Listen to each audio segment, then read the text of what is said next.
Yo, this is the 97% true story of how the compressor was invented and what it does. Kind of. Not air compressors, not compression socks, but the one for music, man. This is Jim Bob.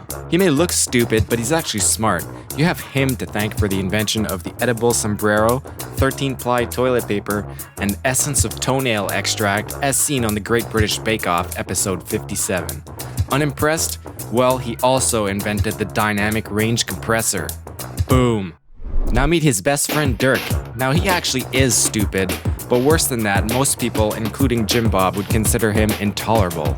He always starts off speaking way too loud and then trails off into a mumble. And even worse, he always starts his sentences with gibberish before getting to the useful information, like this.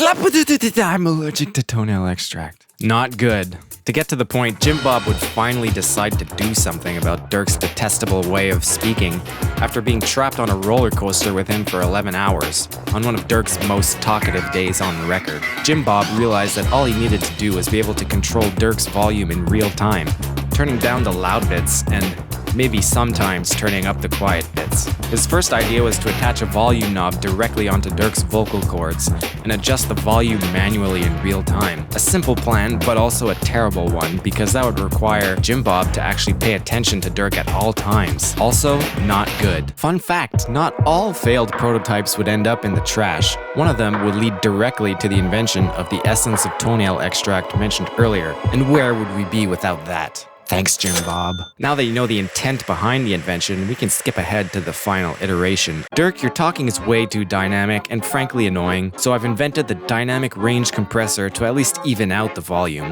That doesn't solve all your character flaws, but it's a start. Think of this compressor as your personal servant. Its only job is to turn down the volume when you talk too loud and turn it up if you talk too quietly. Once the compressor would go public, the names of all these settings would change, so I'll take over the discussion from here, Jim Bob. Alright. The threshold of intolerance, or just threshold, is used to determine at which point Dirk becomes intolerable.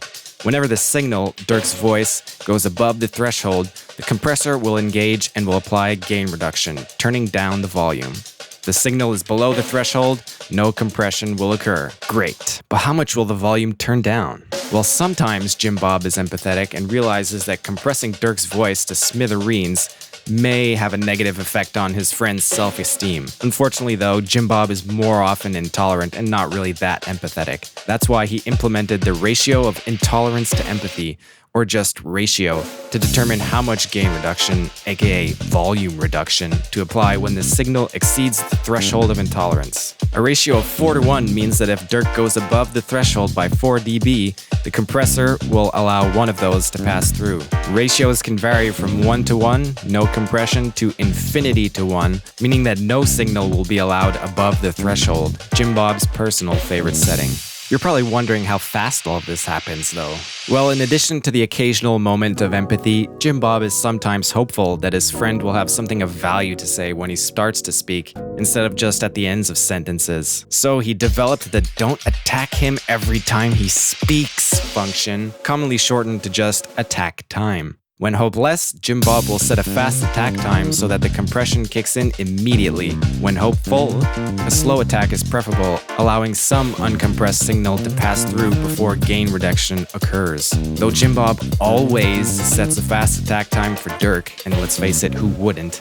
A variable attack time has nevertheless become a ubiquitous feature on all modern compressors. Opposite of attack time, we have release time. This setting also varies depending on his patience in the moment and determines how much time it takes for the amount of gain reduction to return to zero after the signal has returned below the threshold. By now, the smart ones among you will have realized that all Jim Bob has done is to turn down the volume of the loudest parts, yet that wasn't quite his original intention. Despite his reluctance, Jim Bob did implement a feature to compensate for the loss of volume, which he called "I guess I'll make it up to him again," commonly shortened to "make up gain."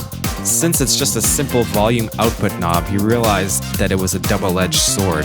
Just as easily as he could turn the volume back up, he could also use it to turn the volume way down as well, which he often did.